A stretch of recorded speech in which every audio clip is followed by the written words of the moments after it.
Hi, I'm Dan. Thanks for checking in on Dimgaard this week. So today I'm going to bring up another adjustment, like a point of divergence with my game and the Dimgaard campaign that players often look at and say and think, well, that's very different, and that has to do with the role of gold pieces in Dimgaard.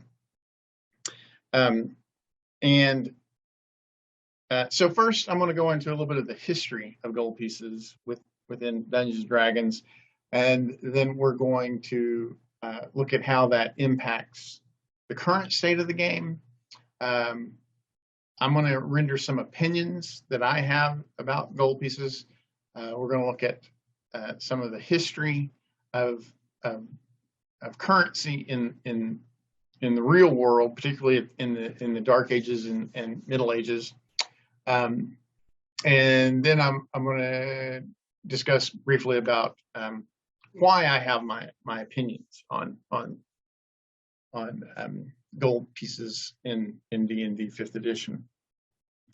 So again, this is something that is very prevalent, and it's almost integral to the game that I don't see discussed anywhere else, and so I think it is important for players, especially to reach a point where it becomes something that they need to establish a philosophy about in D&D. So in AD&D, like the sometimes called first edition, gold pieces treasure was just like a huge part of the game. In fact, most of the experience points that an AD&D character acquired was a direct result of their treasure. So you might fight a monster that was worth 10 experience points, but they had 200 gold pieces. It wasn't unusual for the treasure associated with a creature, with an encounter, to be 10 times what the XP value was. And in the rules as written in AD&D, you got 1 XP for every gold piece that you liberated, that you acquired through an encounter. So if you're following the rules as written, your 90% of your XP acquisition was tied to your gold piece acquisition. And then that changed significantly as time progressed, and so that in 5th edition we really don't have any tight coupling between the gold piece value, the gold piece acquisition of a character and their XP, right? But the point is that originally there was, it was like in the original incarnation of D&D, it was very much a gold piece was a foundational element of that treasure acquisition. I think now, of course, I don't know because I haven't had a first-person interview with Aronson or you won't be able to with Gygax, but I think that comes from the literary sources that influenced D&D initially. In particular, if you read Conan, he's very much a treasure seeker, and then in The Hobbit, it is 100% a treasure seeking mission that Bilbo goes on with the dwarves. Right? They're going to reclaim the treasure that Smaug has claimed from the fallen dwarvish empires as the dwarves' birthright. And the same thing, like Eric of Meldebone, he was a treasure seeker. Anyway, a lot of the listed primary influences in D&D were built around fantasy characters who were outright thieves or certainly treasure seekers. Now, if you broaden the influence of the fantasy genre, we move away from treasure seekers, right? Like even within Tolkien, the Lord of the Rings, the subsequent trilogy from after the Hobbit, that's not a treasure seeking story, right? They're in no way seeking like loot hunters, right? Their missions are much more like completely severed from treasure, destroying the ring or reclaiming Aragorn's rightful title. Bolomar's looking to provide security for his kingdom. Those are not loot based storylines. But within D&D, you can have treasure seeking as the primary plot driver of an adventure, even an entire campaign. Right, an entire campaign can be, a loot seeking campaign. We start out poor and we're going to get rich, and this is the story of how we do that. However, as the game has evolved, many plot hooks are not treasure-seeking plot devices, right? We have found as the game has matured, and we go beyond like being buried in the dungeon and deliberately seeking a dungeon. So, like if you look at early D&D, it was very much, we're going into this dark, forbidding dungeon. Why are we doing that? The reason we're doing that is to get treasure, right? That was very much the story architecture of the early adventures. We're keeping the Borderlands, all of those. We're going to get treasure in this dungeon. However, like I said, as the influences on D&D evolved, so did the stories that we look at. And now, usually, the best storylines are, we're saving the universe. We're not out selfishly to get rich. Our characters are working to save the universe. And that usually does not involve treasure seeking. If there is treasure seeking involved, it is incidental, right? The motivators now for our characters are expected to be, we are heroic characters out to do heroic things, and are not just selfish loot whores, right? And if you are going to be a selfish loot whore, often you're going to wind up contrary to the story arc, right? Like very often it is clear that the financial gains are going to be much greater if you compromise your heroic mission, right? If you sell out to the bad guys and abandon the noble pursuits, you're going to end up much wealthier. Rescuing slaves is not a financially gainful enterprise, right? Saving the peasants from the extremely powerful and wealthy overlord is not a financially gainful course of action in general. So if you insist on being a loot whore, you definitely foreclose the adventuring opportunities within the game for you. And that's a decision you have to make as a player. You're like, no, I want my primary motivation for my character to be selfish, and okay, you can do that, but just know that that's going to be problematic for most story arcs, for any major campaign. Now you may find DMs who are indulgent of that. So yeah, you can be a selfish, loot hungry, sniveling weasel, and I will buy into that. But now most accomplished DMs and most persistent campaigns eschew that. They're like, no, we have a campaign where we expect you to bring in a heroic character, not a selfish, sniveling weasel. And we're not going to sacrifice the story arcs that built character, the type of character stories that we expect to build, just because you want to play that contrarian character. So if you're going to play that character, it's going to be incumbent upon you to find the story arcs that are going to align your character with the heroic nature of D&D. Now, it should be pretty clear what my opinion is on that at this point, right? Like the goals I have with Dimgaard and personally with the adventures that I run is to build a heroic story, not like my goal for the participants to take away from a session is a chapter in a epic heroic story, not a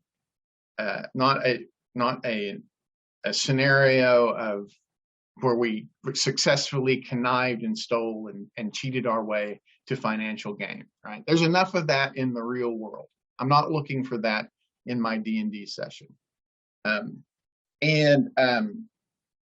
So another big element that I strive for is I model most of my D&D, Dimgaard in particular, on the Dark Ages, not the Renaissance, which we see. Like if you were to look at the actual historic correspondence between like Forgotten Realms, it definitely corresponds much more to the Renaissance period in human history, and not the Dark Ages, right? And what I strive for in Dimgaard is much more a correlation with Dark Ages, both in Europe and in like the Asian theaters, right? Like not the high Renaissance, not the high Middle Ages, or even the Renaissance period. So if we look at that, currency, like the actual use of coined money, in all of the Dark Ages populations, was very, very rare, right? Like after the fall of the Roman Empire in Europe and predating the high medieval feudal states of China and Japan, we see very little printed currency. Peasants and actually all members of society, all strata of society, did the things that they did mainly out of a sense of duty. Now, there would be a need for currency, if you were like going to be taking a trip, or if you were going to be hiring individuals outside your community to do something. So like if you were building a cathedral and you're like, okay, we need craftsmen that we don't have within our community the resources to do, then we're probably going to have to go out and hire someone like Michelangelo, right, to come in and do that. But within the context of a medieval, Dark Ages community, people did the things they do. They produced the food, they produced the goods, like the blacksmith or the lawyer or the shoemaker.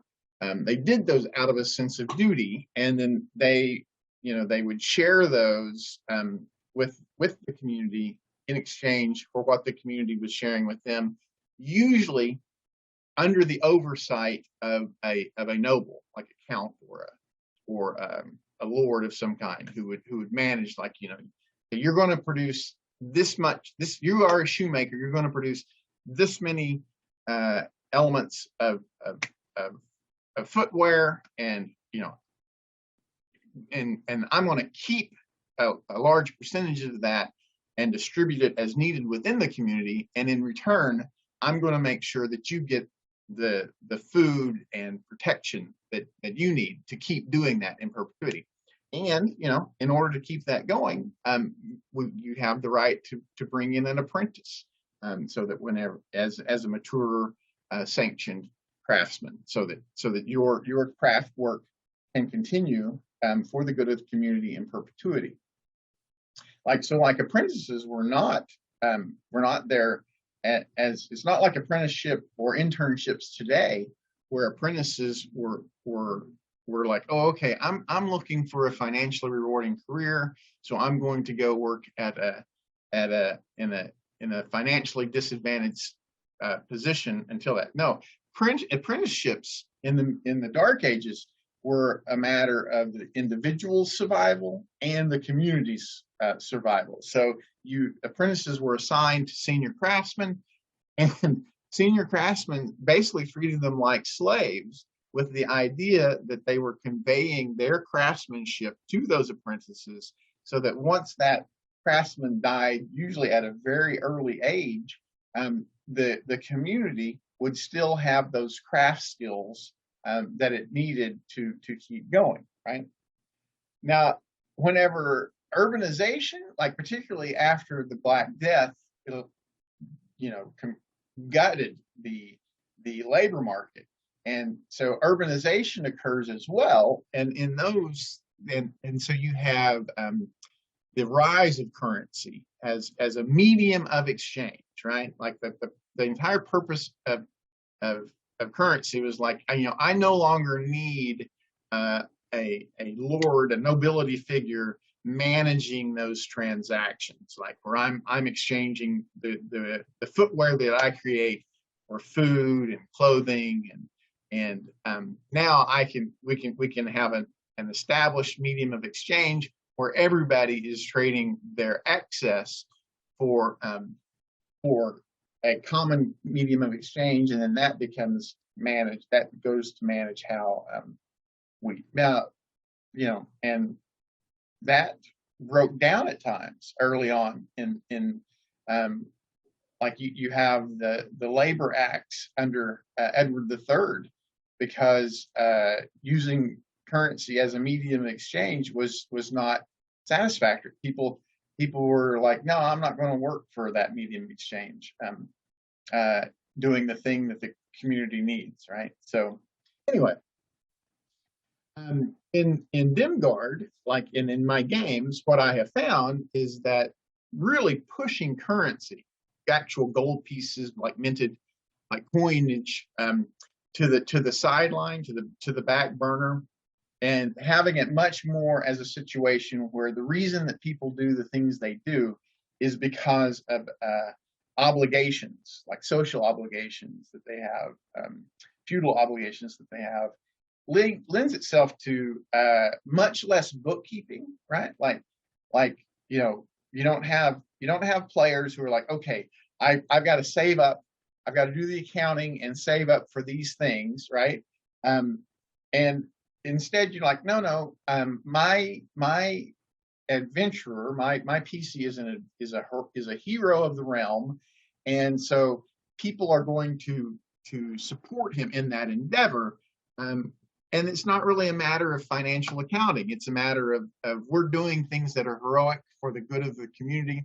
So they are providing potions or providing armor or even necessary spell components, because they want to see us continue doing that thing for the good of the community. And so in that capacity, you end up with much better role-playing opportunities. You end up with much better story element opportunities, and you end up with heroic characters that people are happy to provide support to. And I just think it's a much better game when you push currency to the end. And so, you know, and because of that, and to that end, I feel no obligation as the DM, or even as the primary campaign maintainer and designer of Dimgaard, to accommodate players who insist that they're going to bring in a character whose primary motivation is greed, right? It is up to them to shoehorn a plot driver for their characters who are clearly ill-suited for 5th edition D&D and for Dimgaard in general. So that's where I come down on gold pieces. I don't know if you found this helpful. That'd be great if you subscribe. That come up with one of these little elements each week. Um, uh, but more importantly, if you have a disagreement with that position, if you think no, here's the reason why I think that gold pieces should be a central focus of character development and the D&D game, please share that. Post comments, find me on social media and let me know. You know, I, there's there are a few experiences I have that are as enjoyable to me as having my mind change. Right, like whenever someone presents a course of reasoning and I come away from that and I'm like, oh, you know what? I recognize that now, and I'm going to change my opinion because I've learned, I've been exposed to this new line of reasoning. I There are few experiences in my life these days that are more pleasurable than that experience. So I certainly hope that people encounter my opinions, and then if they disagree with them, will engage me in a way and change my opinion. Like I said, I look for that. So if you have that, please post comments or find me on social media or in person. I'm around, and let me know why you conflict with my opinion, why you have a different opinion.